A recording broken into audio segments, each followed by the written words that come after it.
We are living in a time of amazing change in AI. Every day, the capabilities that these systems have get better and better. And on one hand, that's really exciting, because it means we're becoming more productive, society is going to be able to do more. On the other hand, if you're a worker, you might be pretty nervous about this, because there's a big difference between an AI system that's a tool that makes you more productive, and AI is a tool that makes your employer more productive by replacing you. And so the question we're asking today is actually insufficient, and I'll tell you why. So the question we're asking today is, could an AI do your job? This is a very natural question, but it leads to an analysis of the following kind. So we look out in the world and we say, yes, there's some reigning AI champion, right, that is doing fantastic. So maybe it's ChatGPT or Claude 3 or something, and we say, wow, it's doing amazing things. And then we start looking at humans doing jobs, and we say, well, could it replace the tasks that those humans are doing? So maybe we look at a CEO, and we say, actually, CEOs are still doing a bunch of stuff that these models aren't doing. That job is probably mostly safe. And then maybe we look at some baristas, and we say, well, actually, more of that could be automated. They might be more at risk.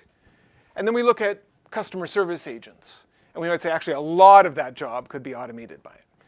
And if you do this kind of analysis, you very quickly get to half of human tasks could be automated by these systems. And that's pretty scary. However, it's missing something important.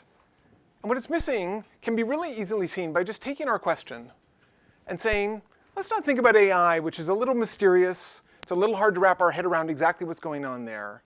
Let's change this to cars. So could a Lamborghini do your vehicle's job? Okay?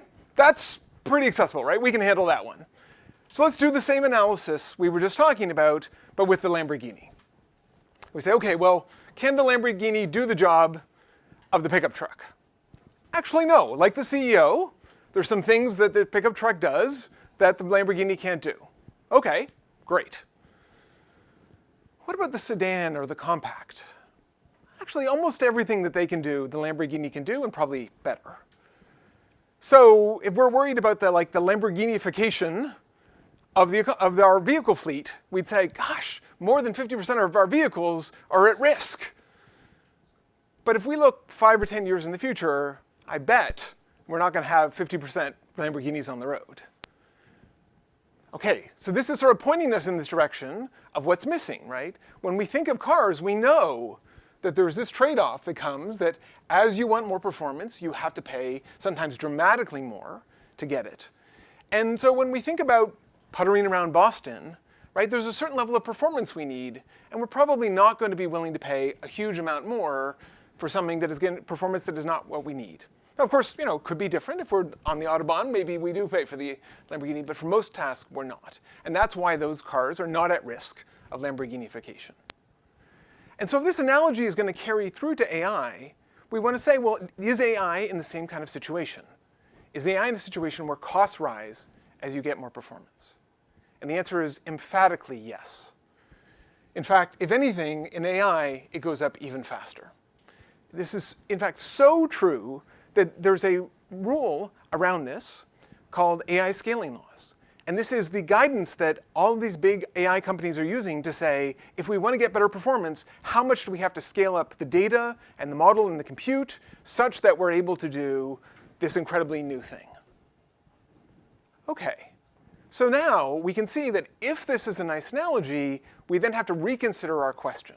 And the question we really want to be asking is, going up to billions. The question we should be asking is AI cheaper than a human worker with equivalent capabilities? Okay, and so what we can do is we can say, well, for that CEO, how much would it cost to build an AI CEO? And the answer is, of course, very expensive. Okay. What about the barista? Well, what about an AI barista? For the customer service agent, what about an AI customer service agent?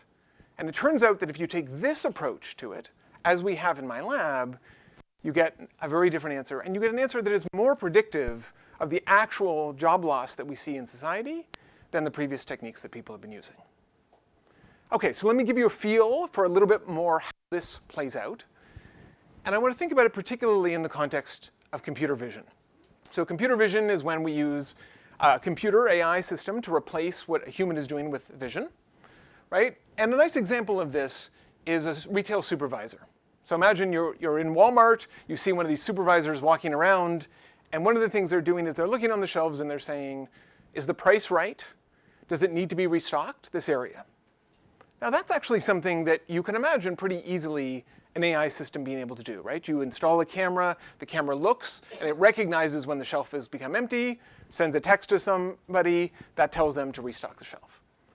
And in fact, for Walmart, the economics of this are incredibly clear, right? They have many, many stores, they can build a system, deploy it, save the work of lots of people, and in fact, anecdotally, it seems like they may already be going down this road. So that's going to push us in the, okay, sometimes it is very economically attractive to do this replacement. But now imagine the same retail supervisor at your local convenience store. Like, this is someone who is standing there doing the cash, they're looking directly at the shelves that you're talking about, right? And they're often going to have some downtime. There's really no advantage of them doing it. It's definitely not going to be economically attractive to build and install a system, even if you're adapting the system that someone else has done. So that job is actually much more safe. And if we actually look across all of the tasks in the economy that use computer vision, where previous techniques would have said, oh, this is going to be automated, we see that only less than a quarter are actually economically attractive to replace today. So that gives us some hope, right, that this is not going to happen immediately.